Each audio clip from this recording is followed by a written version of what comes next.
ಈಗಾಗಲೇ ನಿಮಗೆ ಹೋದ ಮಾತಿನಲ್ಲೇ ಹೇಳಿದೆ ನಿಮಗೆ HIV ಪಾಸಿಟಿವ್ ಇದೆ ಅಂತ. ಹಾಗಾಗಿ ನಿಮ್ಮ ಹೆಂಡತಿಯೂ ಕೂಡ HIV ಪಾಸಿಟಿವ್ ಆಗಿದೆ. ಯವ್ವ ಇವ್ರಿಗೆ ಏಡ್ಸ್ ಅದ ಏನು? ಏ ಮುದೇವಿ ಅದೆಲ್ಲಿ ಹೋಗಿ ಬಂದು ರೋಗ ಹಚ್ಕೊಂಡ್ ಬಂದಿ? ಏ ಅಜ್ಜಿ ಸುಮ್ನೆ ನಿನ್ ಸೊಸಿನ ಯಾಕದ ಸೊಸಿ? ನಿನ್ ಮಗ ನಿಮ್ಮ ಮೊದ್ಲೇ ಹೇಳ್ಯಾನ ಅವನು ಲಾರಿ ಡ್ರೈವರ್ ಅದಾನಂತ. ಮೇಲಾಗಿ ಪರಸ್ತ್ರೀಯರೊಂದಿಗೆ ಅನೈತಿಕ ಸಂಬಂಧ ಮಾಡ್ಯಾನಂತ. ಅದ್ರ ಸಲುವಾಗಿ ಅವನಿಗೆ HIV ಪಾಸಿಟಿವ್ ಬಂದಿದೆ. ಅವನಿಂದ ಪಾಪ ಅವಳಿಗೆ ಕೂಡ HIV ಪಾಸಿಟಿವ್ ಬಂದಿದೆ. ನನ್ನ ಇವ್ರಿಬ್ರು ಏಡ್ಸ್ ಸಾಯ್ತಾರೇಮ್ಮ? ಇಲ್ಲ ಇಲ್ಲ ಅಜ್ಜಿ, HIV ಬಂದವರೆಲ್ಲ ಸಾಯ್ತಾರಂತಲ್ಲ, ಏಡ್ಸ್ ಸ್ಟೇಜ್ ಹೋಗೋವರೆಗೂ ಬದುಕ್ತಾರ. ಇದರಲ್ಲಿ ನಮ್ಮಲ್ಲಿರುವ ಮಾತ್ರೆಗಳನ್ನ ಉಚಿತವಾಗಿ ನೀಡುತ್ತೇವೆ. ಅಕ್ಕ ನಾನೀಗ 3 ತಿಂಗಳು ಗರ್ಭಿಣಿ ಇದ್ದೀನಿ. ನನ್ನಿಂದ ನನ್ನ ಮಗುಗೆ ಏನು ತೊಂದರೆ ಆಗ್ತಾವನ?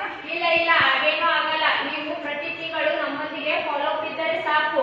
ಉಚಿತವಾಗಿ ಮಾತ್ರೆಗಳನ್ನು ಕೊಡುತ್ತೇವೆ. ನಂತರ ನಿಮ್ಮ ಹೆರಿಗೆಯನ್ನ ಗೌರ್ಮೆಂಟ್ ಹಾಸ್ಪಿಟಲ್ ಉಚಿತವಾಗಿ ಮಾಡುತ್ತೇವೆ. ಜೊತೆಗೆ ನೀವು ಹೆರಿಗೆ ಆದ ನಂತರ ನಿಮ್ಮ ಮಗುವಿಗೆ 1.5 ತಿಂಗಳ ಕಾಲ ನ್ಯೂಕ್ ಸಿರಪ್ ಮಾತ್ರೆಗಳನ್ನ ನೀಡಲಾಗುತ್ತದೆ. ಹೀಗೆ ನಿರಂತರವಾಗಿ 6 ವಾರ 6 ತಿಂಗಳ ಕಾಲ ನಮ್ಮೊಂದಿಗೆ ಫಾಲೋ ಅಪ್ ಇದ್ದರೆ ನಿಮ್ಮ ಮಗು ಆರೋಗ್ಯವಾಗಿರುತ್ತೆ. ಜೊತೆಗೆ ಏಡ್ಸ್ನಿಂದ ನಿಮ್ಮ ಮಗುವನ್ನು ರಕ್ಷಿಸಬಹುದು. ಹೌದು ಡಾಕ್ಟರ್, ಇದಕ್ಕೆಲ್ಲ ನಮಗೆ ನೀವು ಹಣ ಕೊಡ್ತೀರಿ? ಇಲ್ಲ ಇಲ್ಲ, ಈ ಎಲ್ಲಾ ಸೌಲಭ್ಯಗಳು ನ್ಯಾಕೋ ವತಿಯಿಂದ ಉಚಿತವಾಗಿರುತ್ತವೆ. ಯವ್ವ ಇವ್ರಿಬ್ಬರಿಗೆ ಏಡ್ಸ್ ಅದ ಅಂತ ಹೇಳಿ ನಮ್ ತಾಂಡ ಮಂದಿ ಗೊತ್ತಾದ್ರ ನಮ್ನ ತಾಂಡ ಬಿಟ್ಟು ಹೊರಗೆ ಹಾಕ್ತಾರ. ಅವಾಗ ನಾವ್ ಎಲ್ಲಿ ಹೋಗುನ್ವಾ?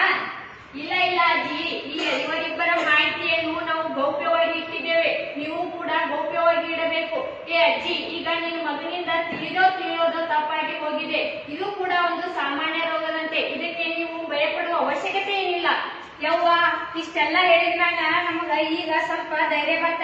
ಇರಾವ ಮಗನ ಅಂತ ಹೇಳಿ ಇವಂದ ಚಿಂತತಿತ್ ನಮ್ಗೆ ಏಡ್ಸ್ ಅಂತ ಹೇಳಿ ಇನ್ ಮುಂದರೆ ನಮ್ಮ ಮೊಮ್ಮಗನ ಸಲುವಾಗಿ ನಾವೆಲ್ಲಾರು ಚಲೋತಂಗ್ ಬದುಕ್ತೇವಳವ. ಹೌದೌದ್ರಿ, ನಮ್ಮ ಅತ್ತಿ ಹೇಳೋದು ಕರೆ ಐತಿ. ನಮ್ಮ ಮಗು ಆರೋಗ್ಯವಾಗಿ ಹುಟ್ಲ ಅಂತ ಹೇಳಿ ಆ ದೇವ್ರತೆ ನಾವು ಬೆಳ್ಕೊತೇವ್ರಿ. ಹೌದು, ಈ ನಮ್ಮ ಏಡ್ಸ್ ಇಂದ ನಾವು ನಮ್ಮ ಮಗುವನ್ನ ರಕ್ಷಿಸ್ಕೊಳ್ತೇವೆ. ನಿಮ್ಮಲ್ಲಿರುವ ಎಲ್ಲ ಸೌಲಭ್ಯವನ್ನು ಪಡೆದು ಆರೋಗ್ಯಕರ ಮಗು ಹುಟ್ಟಲಿ ಅಂತ ನಮಗೊಂದು ಆಶೆ. ಅಯ್ಯೋ ಇದೇನು ಮಾಡ್ತಿದ್ದೀರಾ ಬಿಡಿ. ಇದರಲ್ಲಿರುವ ಎಲ್ಲ ಸೌಲಭ್ಯಗಳನ್ನು ಪಡೆದುಕೊಳ್ಳಿರಿ. ಪ್ರತಿ ತಿಂಗಳು ಫಾಲೋ ಅಪ್ ಮಾಡಿ. ಕರಡು ಕುಡಿಯಲ್ಲಿ HIV ಹೊಂದಿದೆ ಅನ್ನುವ ಕಾರಣಕ್ಕೆ ತಾಯಿಯ